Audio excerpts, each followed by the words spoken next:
دەی کانونی دووەم دەنگۆی کردنەوەی دەرگای خوێندنگاکان هەیە. وەزارەتی پەروەردەش تا ئێستا چاوەڕوانی وەزارەتی تەندروستیە تا گڵۆپی سەوزیان بۆ هەڵبکات.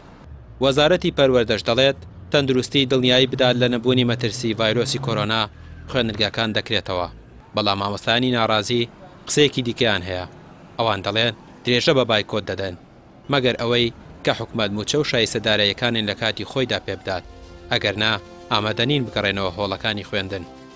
پێوەستە بەو دۆخەنە لەبارەی بژێویی کە سەرجەم مامۆستا و فەرمانبەرانی تایە هەر کاتێک حکومەت یا پەروەردە ئێوێ خوێندن دەست پێ بکاتەوە ئەبێ پێش هەموو شتێ بیر لە دابینکردنی ماف و موچە و ئیمتیازاتەکانی مامۆستایان بکاتەوە، چونکە ناکرێت مامۆستایان بە گیرفانی خەڵی بە کۆڵێ مەعاناتی بژێوی ژیانەوە بچنەوە هۆڵەکانی خوێندن لە هەمان کاتە خوێندکارانیش قوتابیانیش کە لە ناو ماڵەکانەوە دێن ئەوانی ژانی گرفتی بژێوی و نەبوونی موچە و باری دارایی کە لە ئێستاە زۆر سەختە تاک بە تاچی ئەم وڵاتەی گرتووەتەوە. قەناعەتم نییە هیچ مامۆسایەک ئەگەر بتوانێت ئەوە بکە، یعنی ئەگەر داوا بکرێ یان نەکرێ ئەمە شتێکە پەیوەندی بە ژیانەوە هەیە گاگرامیان، یعنی کە ژیانت نەبوو تۆ ناتوانانی بەردەوام بی، کە قوتابیەک باوکی موچەخۆرێکە ناتوانێت 250 بێ ناتوانانی بەردەوامی، یعنی ئێمەش بێگومان مامۆسایان هەڵوێستیانە بێ بێگومان لە کاتی خۆیان کە ئەگەر ژیان ئاسایی نەبێتەوە بێگومان مامۆسایانیش هەڵوێستی خۆیان نەبێ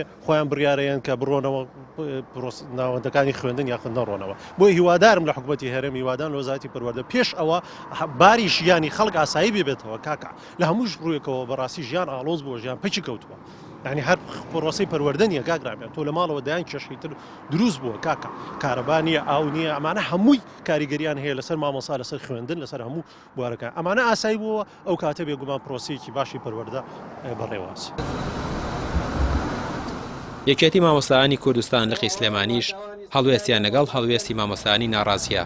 ئەندامێکی یەکێتیەکە دەڵێت ئەوان هەر لە سەرەتاشەوە لەگەڵ پەخستنی کەتی پەروەردەدا نەبوون چونکە دەرەنجامەکەی بە باش نابینن. ئێستاش لەگەڵ کرانەوەی دەرگای خوێندنگەکاندان، بەڵام بەو مەرجەی خواست و داواکاری مامۆستایان بەدی بهێنرێت. دووپاتیەکەینەوە لەسەرەوە سوورین کە بە زووترین کات دەوام بکرێتەوە، چکا بەڕاستی بە ئێمالکردنی پەروەردە شتێکی گاڵتە نییە، بەڵام وەکو چۆن لە هەوڵەوە کاتی خۆی کەوتمان لەگەڵەوەین دەوام کرێتەوە، بەڵام بە مەرج ئێستاش لەسەر عینەنهێنی خۆمان سوورین. ئێمە وەکو لێقی سلێمانیەکێتی مامۆستایان تام لە حزەیە بایکۆتی هۆڵەکانی خوێندنمان بەردەوامە تا ئێستا وەکو ڕسمی نەمان شکانووە و لەمە دواش درێژەی پێین تا و کاتی بەڕاستی ئەگەر لە کە حاڵەتی لەمە پێشە نەبوونی و حاڵی مامۆسا تا ڕادەیەکی کەم کێشە بوو بێ ئێستا گەورەترین کێشەیە لەبەروی هەمومان نەزانین باروزروفی گوزەرانی مامۆسایان گەیشتۆتە ڕادەیەک نەک مامۆسایان تەنانەت خوێنکار و کەسوکاری خوێنکارانیش بەڕاستی پێویستی بۆیە لایەکی لێ بکرێتەوە، بۆیە لەگەڵ دووپاتکردنەوەمان لەگەڵ دەستپێکردنەوەی دەوامە مەرجێوە زەشە پێێنین کە ئابێ حکوومەت و وەزارەتی پەروەردە گرنگی 30 ڕۆژجارێ موچەی مامۆسایان بدەن. ئەوەی جێگەی نیگەرانی بەشێکی زۆر لە مامۆستایان و یەکێتی مامۆستایانە ئەوەیە تا ئێستا وەزارەتی پەروەردە بە فەرمی و نافەرمی کۆبنەوە و ڕاوێژی نەکردووە لەگەڵ مامۆستایان لەکردنەوە و داخستنی قوتابخانەکان و ئەوە بۆ 2 مانگ دەچێت دەرگای قوتابخانەکان داخراون. وەزارەتی پەروەردە وەکو ئەوەی کەرتی پەروەردە هیچ گرفتێکی نەبێت، نەباز لە جێبەجێکردنی خواستی مامۆستایان دەکات، نەپەککەوتنی پرۆسەی خوێندن. ڕامیار عوسمان، کەناڵی پێام، سلێمانی.